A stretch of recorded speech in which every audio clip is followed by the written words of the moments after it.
Art and design. Final Fantasy 15 mostly has screenshots from the game, as well as some concept art. It really depends on what you want in a video game art book, but overall, this is a good one. This review will cover the quality of the physical book itself, the content of the book, the aesthetics, and the nostalgia evoked by the book. I'll also look at whether it provides any insight into the game's development. Let's start with the quality of the physical book. It is in a wide format, baby. 16 inches wide and 9 inches high, which means that some images are 31 inches long. It has about 215 pages. It has a really good quality cover, and the pages are made with silk. The images themselves are quite sharp, especially for how big the actual prints are.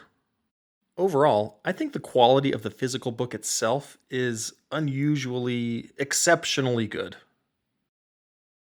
Alright, on to what's inside the book. Is there much image variety? No. While there is some final concept art and some cool things like transparent pages, almost all the images are final CG renders. Bummer. I think the book is organized in kind of a weird way for a video game art book. The contents are in chronological order. However, this includes the Kingsglaive movie, the game, and the anime. I would imagine that most people are familiar with the game and not the other two. There's an outline of the story at the start of the book, which I appreciated since I've only played the game. While putting things in chronological order often makes sense for these kinds of books, this book lends itself to looking through the whole thing in just one or two sittings, and it might seem completely all over the place to someone who comes over to your house and just wants to thumb through it. There might be a picture of a doll right next to a cityscape.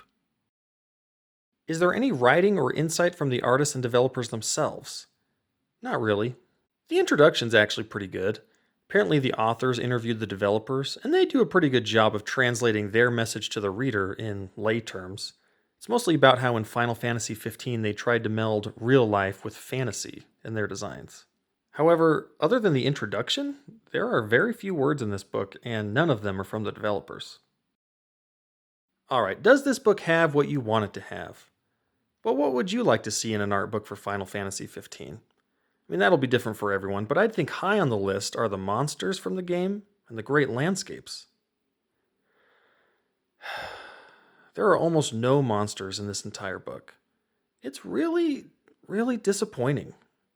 It's like they focus so much on the chronology that they simply forgot to include things that come up in the course of actually playing the game. One of the main problems is that there's just way too much from the movie, well, even if some of it is cool. I mean, the book is a little over 200 pages, and it's in chronological order, and look at what's on page 90. The start of the game. I mean, that's almost halfway through the book.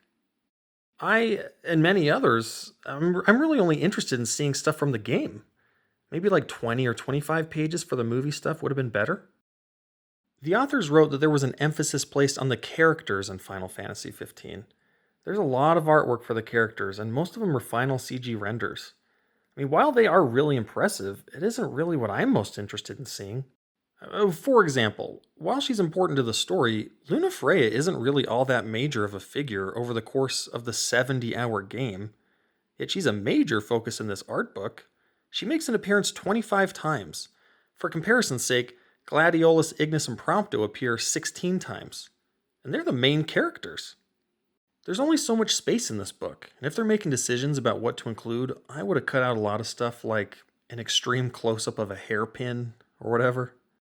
As I mentioned before about what I wanted to see in this book, I'm mostly interested in the monsters and the huge, breathtaking landscapes.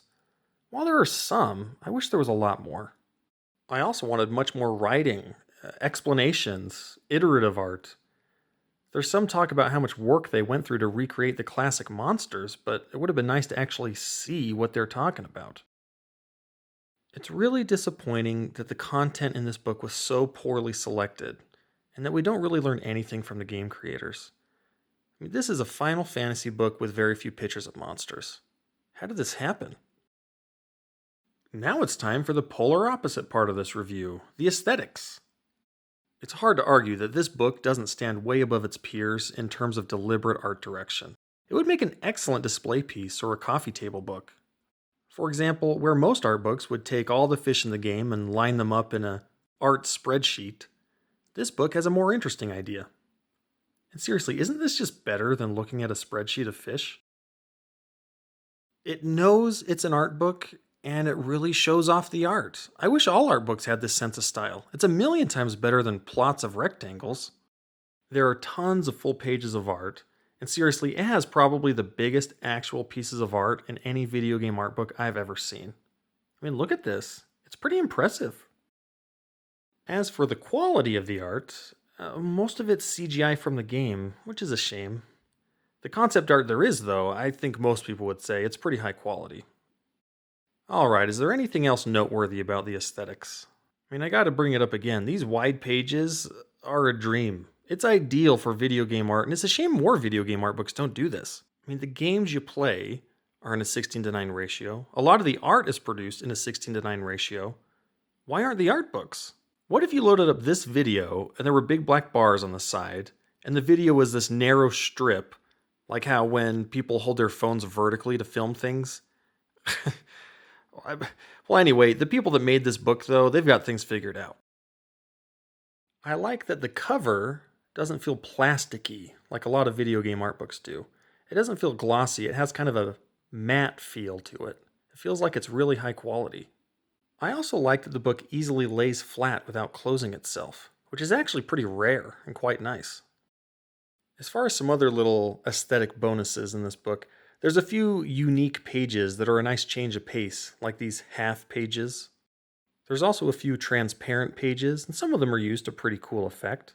This one shows how the city walls are laid out in a square, and this one gives kind of a cool glow to the Cerberus. Well, as far as the aesthetics go, I think they are exceptionally good, and I hope more art books aspire to have as much personality and confidence as this one does. How about the nostalgia factor? Well, there's a certain feeling that comes from playing Final Fantasy 15. That feeling is not evoked by an amazing layout of a vial. While some images did make me experience nostalgia, a lot of them were so focused on the appearance of the characters and objects that the sense of exploration and wonder was left behind. Does the book offer any backstage glimpses into the game's development?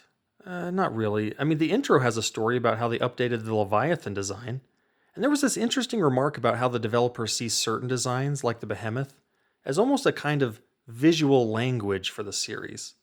I found that an interesting concept to think about, a visual language. Well, unfortunately, there's no artwork for the Behemoth in the whole book. Well, in closing, while the aesthetics are exceptional, the overall content selection is way below average. It's really high in one category and almost as low in another. However, I will say that video game art books of this physical and visual quality are quite rare. I mean, this book really is something.